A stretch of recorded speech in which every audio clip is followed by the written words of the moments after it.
ফারজানা ইসলাম আপনি লিখেছেন, সন্তান যদি মাকে কিছু গয়না কিনে দেয় উপহার হিসেবে, মা মারা যাওয়ার পর সেগুলো ওই সন্তানটা নিতে পারবে কিনা? সব ভাই বোনদের মাঝে ভাগ, নাকি সব ভাই বোনদের মধ্যে ভাগ করে দিতে হবে, বা ওরাও মায়ের এই গয়নার হকদার হবে? বাবা বেঁচে থাকলে কি উনিই এটার মালিক হবেন? বোন ফারজানা, আপনি সন্তান হিসাবে আপনার মাকে কোনো গহনা দিয়েছেন, উপহার হিসাবে দেওয়ার ফলে এটার মালিক আপনার মা হয়ে গেছেন। আপনার মা গহনার মালিক হয়ে যাওয়ার পর, তার মৃত্যুর পর এটি তার অন্য 10টি পরিত্যক্ত সম্পদের তালিকায় অন্তর্ভুক্ত হয়ে যাবে।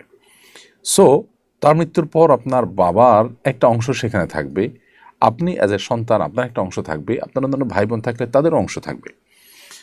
অর্থাৎ আপনি সেখান থেকে একজন ওয়ারিস হিসাবে আপনার মার নিজস্ব কোনো জমি থাকলে, অর্থকড়ি থাকলে সেখান থেকে যেরকম একটা ভাগ পেতেন, এই গহনা যেটা আপনি তাকে গিফট হিসেবে দিয়েছেন, এখান থেকেও একটা ভাগ আপনি পাবেন একজন ওয়ারিস হিসেবে। অতএব এটা পুরোটুকু আপনার বাবাকে দিতে হবে সেটাও ঠিক না, আবার পুরোটুকু আপনি ব্যাক করবেন সেটাও ঠিক না, কারণ আপনি তাকে গিফট করেছেন। আর যদি আপনি মাকে ব্যবহার করবার জন্য দিয়েছেন, জাস্ট ইউজের জন্য দিয়েছেন, ধারের মতো দিয়েছেন, তাহলে সেক্ষেত্রে আপনি এটার যে তার মৃত্যুর পর এটা ব্যাক করে নেওয়া বা আপনার ফেরত নেওয়া, সে সুযোগ আপনার আছে, কারণ আপনি তাকে মালিক বানিয়ে দেননি, জাস্ট তার কাছে রেখেছেন বা তাকে ব্যবহার করতে দিয়েছেন। আর যদি তাকে গিফট হিসেবে দিয়ে থাকেন, মালিক বানিয়ে দিয়ে থাকেন উপর হিসাবে, তাহলে সেক্ষেত্রে যেটি বলেছি সেই বিধান প্রযোজ্য এবং আপনি তার একটা অংশ পাবেন। এরপর প্রশ্ন হল, আমি হোটেলে কাজ করি, শুনেছি মালিক হোটেল বড় করার জন্য লোন নেবেন, এই জন্য কি আমার ইনকাম হারাম হয়ে যাবে? এই প্রশ্নটি আর অনেক ভাই বোনদের। আপনি কোনো প্রতিষ্ঠানে চাকরি করছেন, যে প্রতিষ্ঠানের মালিক পক্ষ সুদি লোন নিয়েছেন ব্যবসার সম্প্রসারণ করবার জন্য, ওই প্রতিষ্ঠানে আপনি যদি চাকরি করেন আর আপনার চাকরির বেসিক কাজ বা ডিউটিটা কোনো হারাম কাজে সহযোগিতা না হয়, তাহলে সেক্ষেত্রে আপনার সে চাকরি হারাম হয়ে যাবে না।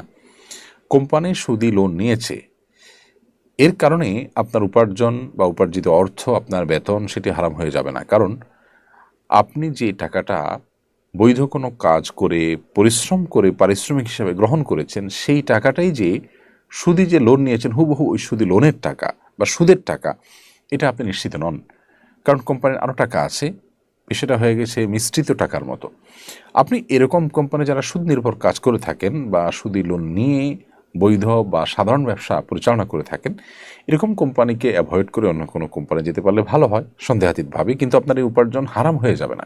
অর্থাৎ এর কারণে আপনার কোম্পানি চেঞ্জ করাটা আপনার জন্য আবশ্যক হয়ে যাবে না, বিকজ কোম্পানি তার পুঁজির একটা অংশ সুদি লোন থেকে নিয়েছে, আপনাকে যে বেতন দিয়েছে হুবহু সেখান থেকেই দিয়েছে, নট নেসেসারি তাদের নিজস্ব টাকা আছে, অল্প হোক বেশি হোক, এবং সেটা তারা রোলিং করছেন, এবং আপনার ডিউটিটা বেসিক্যালি হালাল। সো এটার উপর ভিত্তি করে, সন্দেহের উপর ভিত্তি করেই শুধুমাত্র আপনার টোটাল উপার্জন হারাম হয়ে যাবে না। অতএব কোম্পানি সুদি কারবার করাতেই আপনি সেখানে চাকরি করলে হারাম হয়ে যাবে, ব্যাপারটি এতটা সহজে সমীকরণ করবার মতো নয়।